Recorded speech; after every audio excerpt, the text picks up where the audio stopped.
Hey, and welcome to another KSP2 video. Today we are gonna expand our Duna base. You may or may not remember, or you may not even watched my previous Duna video where we sent a Starship to the surface with Kerbals on board, and ever since then I was thinking of sending them a rover to Duna so they can actually explore the planet. And that's what you can see me building here, kind of putting pieces together, and I decided to go for that pickup truck look, because you know they can load some cargo back there. If it will fit all the Kerbals that we need to fit in there, there's 4 of them basically stuck on Duna surface, I guess. I mean, not necessarily stuck, they can still go to orbit, but I will have to send a refuel ship to get them back to Kerb, and we may be able to do that. But after you're gonna see in this video, you won't be as positive as me right now, or when I was actually filming the video, that we can actually do anything with the save file, because I can tell you already it's basically nuked at this point. I wasn't even able to properly send the rover, but you're gonna see that later in the video. So I basically just constructed the rover out of the new rover cabin, the truck pieces, or the truck undercarriage pieces, or whatever it's called, and these wheels and some truss structures. But keep in mind, for future, these wheels are very, very broken, or it's probably wheels and the engines built in. Now you can see me putting all those lights all over the rover, and I was trying to bind these to different action groups so that we could use different light patterns for different things, like driving, research, exploration. And in the end I was only able to have all the lights on, or have the side lights off and the rest of the lights on.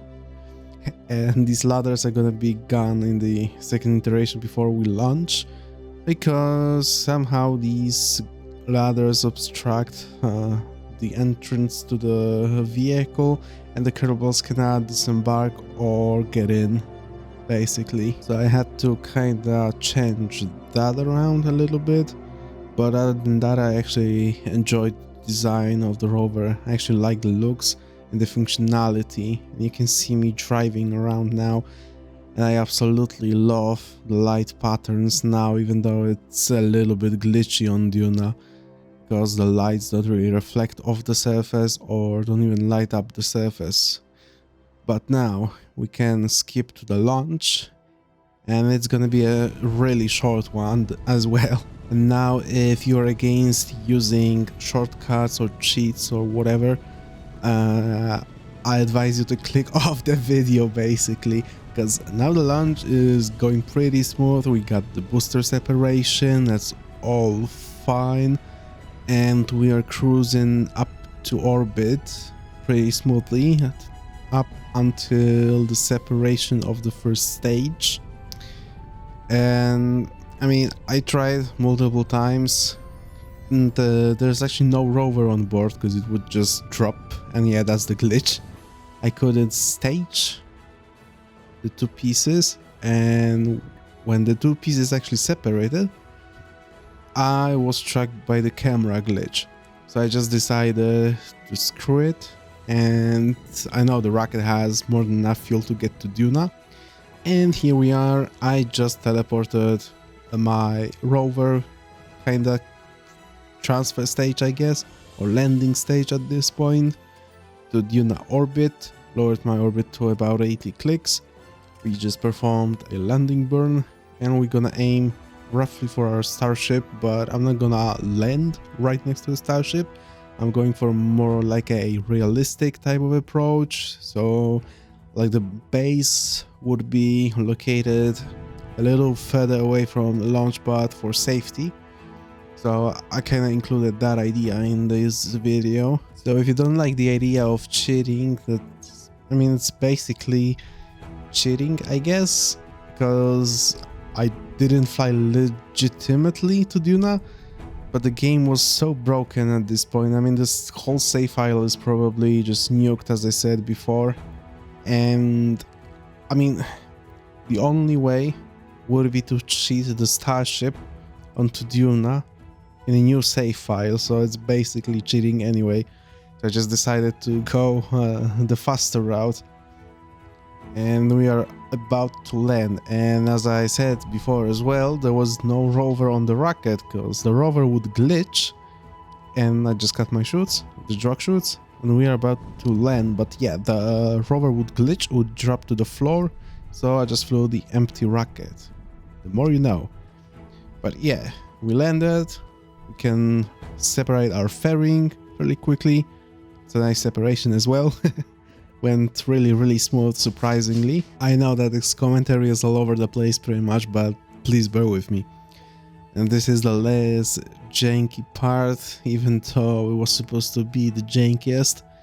I now have to flip the entire structure so I can actually undock the rover, and I'm just hoping it's not gonna explode. So I just decided to build a truss structure on top and attach these little twitch engines, I believe they're called.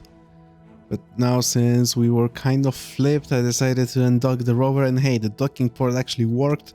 The rover is intact, nothing exploded on the way, so we can enable the motors because I disabled torque and the motors, so it wouldn't screw with my landing.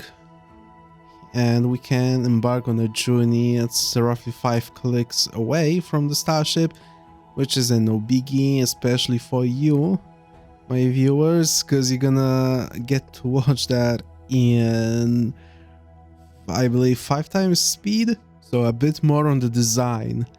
I went for all-wheel drive, so that's basically 6x6.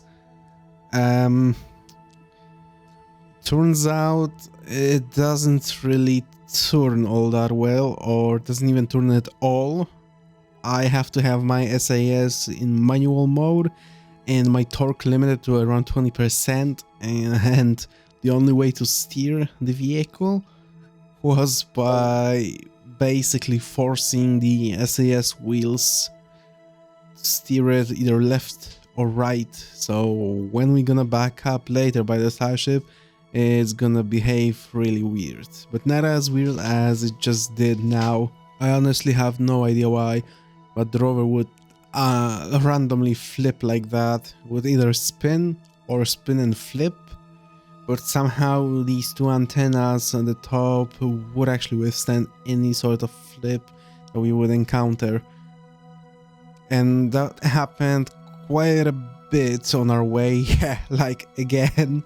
Well, I tested the vehicle on Duna before, those few days before the recording. I was just testing different designs and stuff, and it would either like ride really good or drive really good automatically or with Kerbals. It doesn't really matter at this point.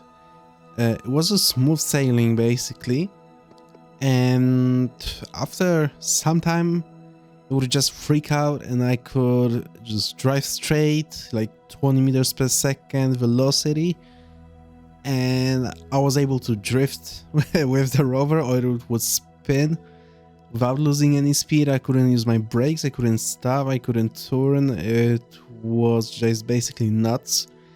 And there's the Starship. Wow, it went actually pretty quick with me talking about something and nothing at the same time. And it's actually a good feeling when you drive the rover to your quote-unquote base. It's just a ship.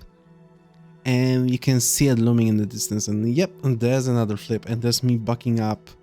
So we turn the other way. And we would actually turn if the vehicle was working correctly. And here's a little bit of pan around and a shot for the thumbnail. And now we can get our Kerbals inside. If we can jump to the hatch, yeah, there we go, we can. We started rolling off, so I had engaged the brakes. For some reason the brakes would basically disengage on their own.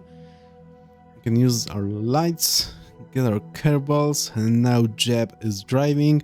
so I do not expect too much.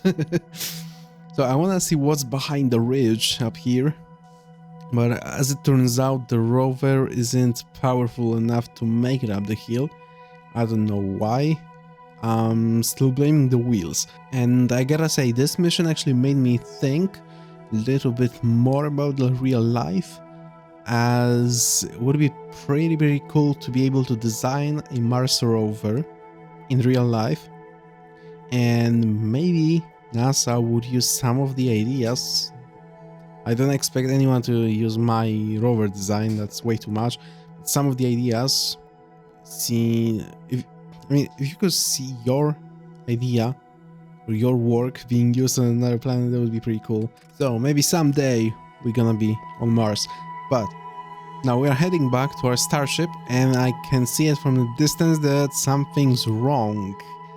And yes, the Starship tipped over after spending around 2 months on the surface of Duna. The engines still work, as it's gonna be confirmed in just a second, and then brings us to the end of the video with semi-success. So thank you for watching, and I shall see you in the next one. If you enjoyed the video, leave a like. If you didn't, a dislike, comment, and thank you, and see you in the next adventure.